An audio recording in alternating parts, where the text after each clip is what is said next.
Hi, my name is Seth Prince. I'm a Gaylord College adjunct instructor, OU Daily's newsroom advisor, and your guide for JMC 2033's instructions for today's assignment, SoT. The goal is simple. In this assignment, for the first time, you're going to begin to craft stories with sound and images, not just words. We're going to do that in two new types of formats. Number one, it's called VOSOT, or VOSOT. That stands for voiceover, sound on tape. Second is radio.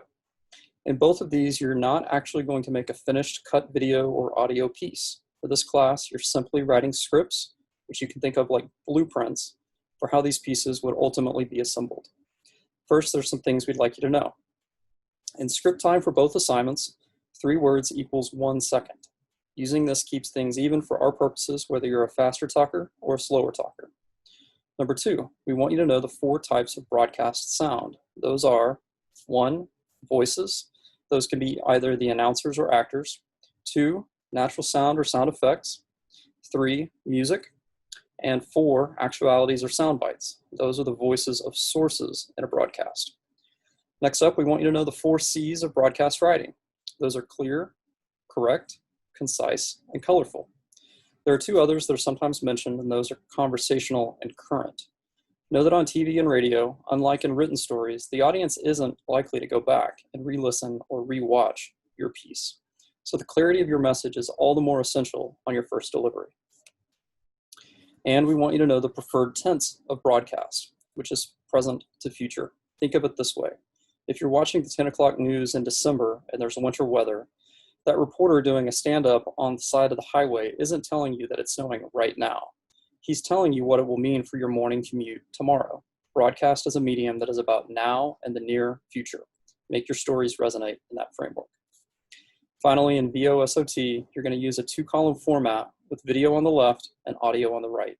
And in radio, you're going to use an abbreviated form of the same with sound descriptions on the left and audio on the right. I'll come back with examples of those shortly. Next up, let's talk about what you're going to have to work with. The U.S. Postal Service materials that are available to you in video and in photos and in words from a press release are all fair game for your use in completing this assignment. You're going to need to watch and read all that available material to do what media professionals do. Pick which parts are most essential, find a storytelling arc, and then construct a clear, concise, colorful, and conversational story for your audience. First, that'll be a 45-second VOSOT that you should envision will air on the 10 o'clock news in Oklahoma City. Second, that'll be a 30-second radio script. Think a tighter audio-only version of your VOSOT, and say it'll air on KGOU during morning drive time. Now, let's watch and listen to an example from each. 1 second, I'm going to share my screen.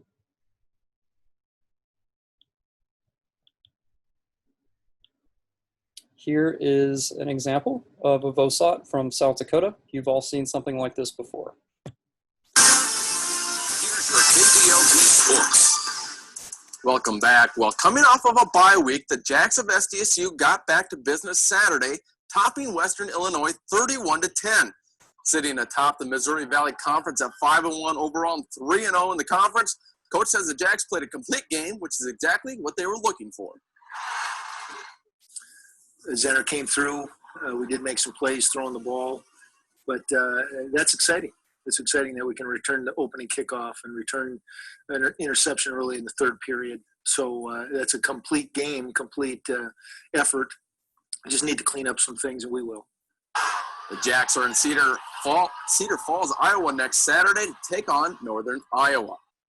Okay, let's watch that again from the top. I'm going to shout out a few things as we move through it. Here's your KGLT Sports. Your piece should open like this with an anchor at a desk. You'll see he has over the shoulder an OTS shot, which is that box with, in this case, the logo of the South Dakota football team, something that's immediately recognizable to the audience to sort of set the tone for what the story might be. In the next segment, he's going to come on screen with what's called a CG, or character generator, in the lower third. You're going to want to use that anytime you have a new person or even necessarily a new scene on camera to identify who or where you are. Welcome back. Well, coming off of a bye week, the Jacks of SDSU got back to business Saturday, topping Western Illinois 31-10. Note we're 13 seconds in and he's delivered one sentence of information. We're about a third of the way through the broadcast. Now he's going to cut to a voiceover with game action and him continuing to speak. Sitting atop the Missouri Valley Conference at 5-1 overall and 3-0 in the conference, coach says the Jacks played a complete game, which is exactly what they were looking for. Now here, he's going to make this a little trickier than you need to. He's going to continue to roll with game action while bringing in the audio from the coach at a press conference. Zenner came through.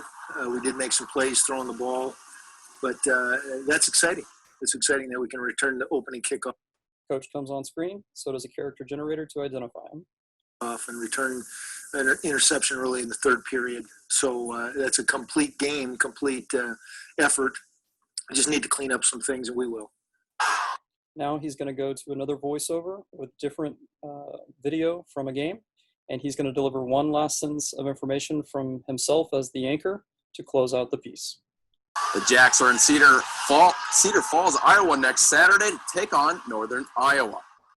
47 seconds. Again, what you're making is 45. The second type of piece you're going to make in this assignment is a radio piece. And I want to play an example. This is a 26-second piece from NPR that could be along the lines of what you do with yours. You'll see down here is the script that goes with the audio. Good morning, I'm Noelle King. Easter Sunday will be different this year. Church services and picnics have been canceled. In a lot of places, only essential workers are going outside. So yesterday, New Zealand's Prime Minister, Jacinda Ardern, gave kids some good news. You'll be pleased to know that we do consider both the Tooth Fairy and the Easter Bunny to be essential workers. She gently warns the Easter Bunny might be too busy to make it to every house. Okay. So you can sort of hear how that worked. They had some music. They had some soundbite or actuality from Jacinda Ardern, the Prime Minister of New Zealand. But that's the basics of how that sounds. Okay, I'm going to stop sharing my screen, bounce back here.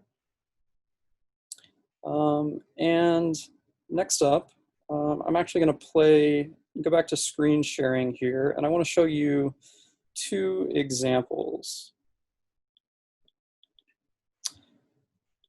First up, I'm going to take you into this VOSOT example, which is literally from a prior semester, a student working on a very similar fact pattern as what you'll work on in this assignment, which is the reveal of a stamp.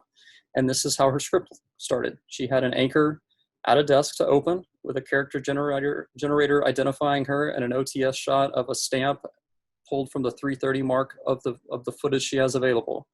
This is what she chose to say to open the package. And as we talked about using present to future tense, note she does that here with they are issuing a Hanukkah stamp. Not that they issued it this morning, past tense, but present to future. Then she cuts to footage from a synagogue where it was going on, and she identifies the synagogue by name and location. She tells us the length in the footage from the timestamp that it began to the timestamp that it ended, including the continued dialogue she has as the reporter. Then she went to sound on tape with the best quote and footage from the material available to her in her estimation. She identifies the speaker, and she tells us exactly the quote that is going to be used in the piece. Then she goes on to some B-roll of footage of the stamps and some other action shots that she chose to keep things visually interesting while continuing some more description. In this case, it's her own words as the reporter, not a sound on tape from a source.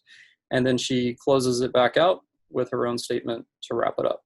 Note she's got clear timestamps at each spot, and as she moves through the package, 6 seconds, 4 seconds, 11 seconds, 15 seconds, she's telling us what it all adds up to down here with the TRT.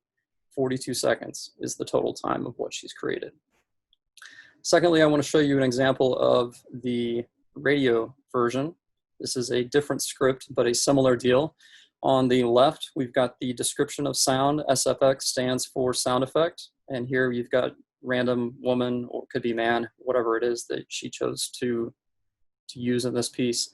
And then it's simply what we're hearing, whether it's noises, whether it's music, and what someone is saying, and again, the timestamps as you move through it. think that basically gives you the big picture of what to look for.